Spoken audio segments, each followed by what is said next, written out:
Yo, what up, what up? Me again, Mike Hardy, back at you. Hey, we about to talk about some stuff on Wild Out Wednesday, yes, because the people is, what I say, wilding out here. So, boom, we're going to talk about Starbucks, and we're going to talk about R. Kelly. But first, we're going to talk about R. Kelly's ass and everything. Shout out to my new people, my new subscribers and everything. I welcome you all to the team. If you have not already, please get into the channel and hit that subscribe button. It's red, okay? And also hit that bell, bing, so you can know when I'm coming on with some more videos. Alright, so boom, Robert Kelly. Yes, he's back at it again. The infamous R. Kelly. Pretty much he's back on for the same thing again. It's for sexual allegations. And this time it's about infecting a 19-year-old girl with STDs. But let's kind of give the rundown on Mr. R. Kelly. Back in 2008, he was actually acquitted of child pornography charges and everything. And he pretty much, had a sex tape that was floating around, and they had the girls in there, and they was riding and all that stuff. They was off the chain in the video and getting peed and pooped on and all that. It was a mess. I was young, but I did get a chance to get a whiff of the video or whatever. Crazy as hell. Then you got last year, some women accused him of having like a sex cult and everything, where he has had these women locked up and he's been grooming them and training them and abusing them and raping them, molesting them, whatever he's been doing with them in this cult and everything. Then, as you have not known, just last month, his girlfriend, recent girlfriend, accused him of actually sexually abusing, molesting her 14-year-old daughter and everything. So as we know, Mr. R. Kelly has like this fetish for little children and everything. So, y'all that's going to his concerts and stuff, please don't be taking your kids up in there or whatever, because he is looking at them, not you, okay? While you think he's singing to you, he's singing to your damn kids or whatever. So, boom, this report goes, the girl was 19 years old when this whole incident happened or whatever, and apparently she's saying that R. Kelly pretty much had purposely gave her herpes, pretty much. And so she's sitting up here with the herpes blistered up and all that, and she reporting this stuff to the police. So apparently, she done filed complaints on his 51-year-old ass or whatever, and he could be experiencing some charges such as like illegal use of giving a minor alcohol and stuff, because he was giving her drugs and alcohols and getting her doped up so she could do her shit or whatever, and she could be freaky with him and forget all about the fact that he was up here blistered up with a nutty buddy bar. And pretty much also unlawful restraint and also aggravated assault for purposely giving her an STD.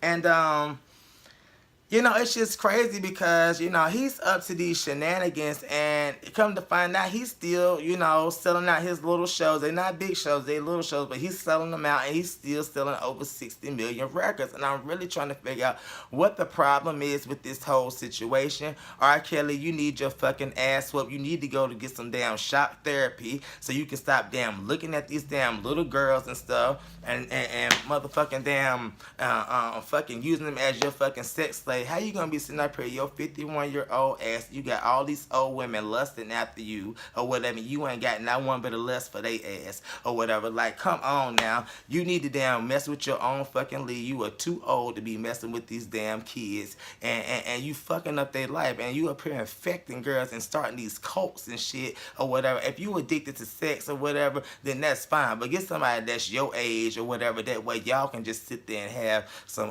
just old sex or whatever. There's some old freaks out there and everything, but like I said, you need your fucking ass whooped for damn fucking these damn girls' lives up. And where's these damn girls' mamas at? I really don't know where they mamas at, where they family is, to let them get caught up in this fuck shit or whatever. And that needs to be evaluated within this damn self. These girls' mama and their family, and what kind of relationship do they have with their family, and what kind of mental condition are these girls going through? The fact that they are able to be manipulated by this man or whatever for this period of time. So that's what I'm saying. We got a lot of things that we got to think about with this whole R. Kelly thing. he really has rubbed me the wrong damn way, and I do not listen to his damn music any motherfucking more. And I really just be trying to figure out, like, how is he still able to be successful, and how are people still able to overlook all of his shit that he has done to these women and stuff, and it's still being condoned. And it's something that we need to think about, because they got this whole Me Too movement and stuff going on around here, but then you still got this man that has clearly had several allegations of messing with these young children and everything, and then these same Me Too women is going out here and damn supporting his concerts and buying his tickets. I don't get it. But like I say, R. Kelly, you need your ass whooped, and you need to go to shock therapy. You need to go sit on Iyanla's couch to figure out, or Dr. Phil or somebody, to figure out why you got this type of mentality or whatever, and why haven't you been convicted or whatever. You must really got this thing on lock and got this whole predatory thing down pat. But like I say, R. Kelly, I'm over your ass. You need to sit your ass the fuck down, like I said, and that's just it. All right. So moving right along. This is a topic for Starbucks. It has actually been in the news for the past week of the store manager that actually called the cops on the two black men that were just sitting in there, and he pretty much called the cops and they got arrested for trespassing and stuff. And I know some of you all have seen the footage. It was crazy to me just to watch everything, how it all went down, and and these guys were doing nothing. They were being respectful, and how the police came in and had to put the cuffs on them. You had the other people in there, the Caucasians, white people. They were trying to defend the situation, which was a good thing and stuff. But I just sit there and think, like, if it had been a black man talking to the cops that way, then he would have been arrested on top of the two that was already there.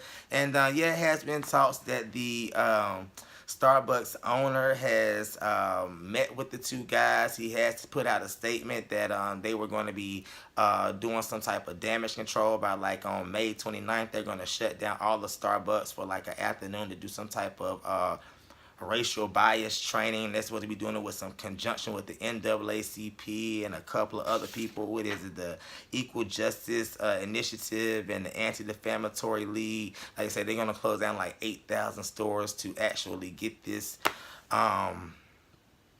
this thing going. But here's my take on the whole situation.